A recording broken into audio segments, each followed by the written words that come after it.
કેમ છો મારા ગુજરાતી ભાઈઓ, એક નવા બ્લોગમાં તમારું સ્વાગત છે. અને હું આજે જવાનું, તમે થંબનેલ અને ટાઇટલ જોઈને સમજી ગયા છો, તો બ્લોગમાં કન્ટિન્યુ બન્યા રહેજો. અને આપણે થોડુંક શીરાવી લેવી. અહીંયા મારી મમ્મી શીરાવે છે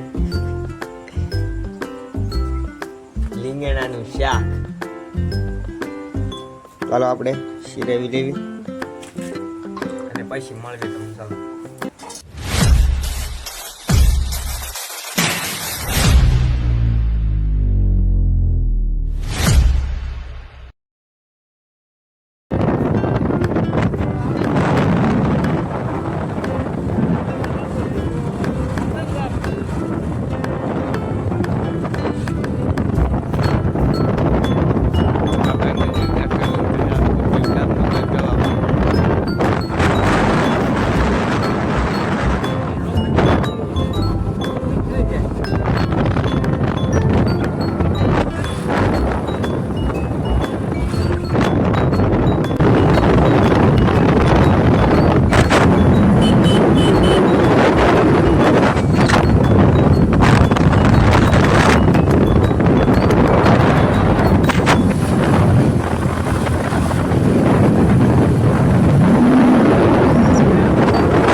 આવી ગયું છે મેલડીમાનું મંદિર.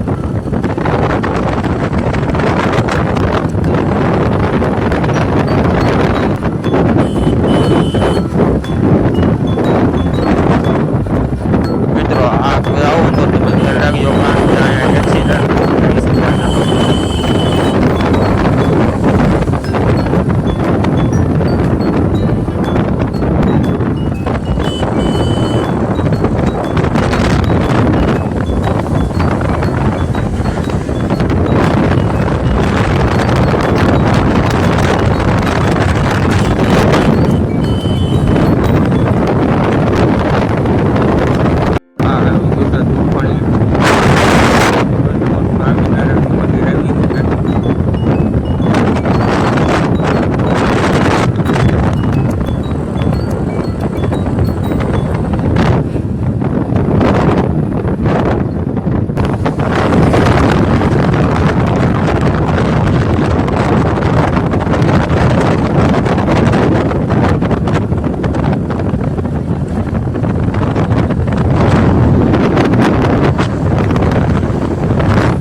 આપણે સેટની ફોરવી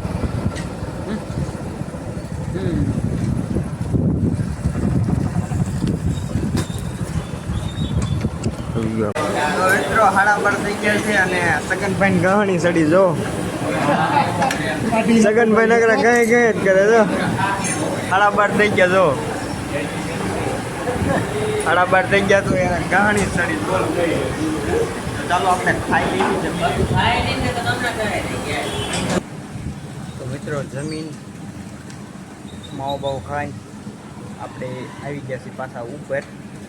અને હવે આપણે 1:30 વાગી ગયો છે, તો 4-5 મિનિટ સુઈ જઈએ. તો ચાલો સુઈ જઈએ પછી મળીએ.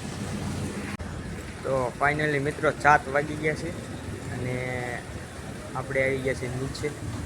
હીરા બનાવીને મારા ભાઈની ત્યાંથી ગામમાં વસ્તુ લેવા આવે એટલે તરત જવાનું છે. તો બ્લોગમાં મજા આવી હોય તો લાઈક શેર અને સબસ્ક્રાઈબ કરી નાખજો.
મિત્રો આપણે જમીન થઈ ગયા છે નાયવાન તૈયાર અને આ દીપકભાઈ રમે છે પબજી.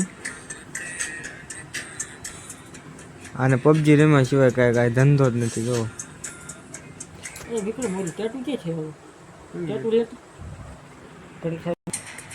જો મિત્રો દીપકભાઈ ટેટુ ખોલી નાખ્યું છે આપણે બોટાદનું.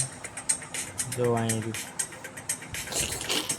ક્યાં ગયેલા આંગળી મારી અહીંયા રહી. જો અહીંયા ટેટુ રહ્યું અને આ દીપકભાઈની પ્રોફાઇલ છે.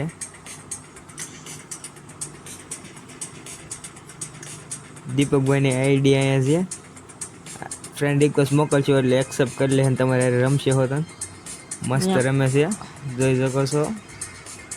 2 વિન કરેલી છે. જ્યાં કાલ પમદી તે આવ્યું છે અપડેટ. કિલ દેખાડી દીપકભાઈના 6-1-2-0-0-0-8 2-15-1-1-1-3-1-1-1-1 આવજો. Bye bye. આજના બ્લોગમાં મિત્રો એટલું જ. તમને મજા આવી તો લાઈક શેર અને સબસ્ક્રાઈબ કરી દેજો. આવજો.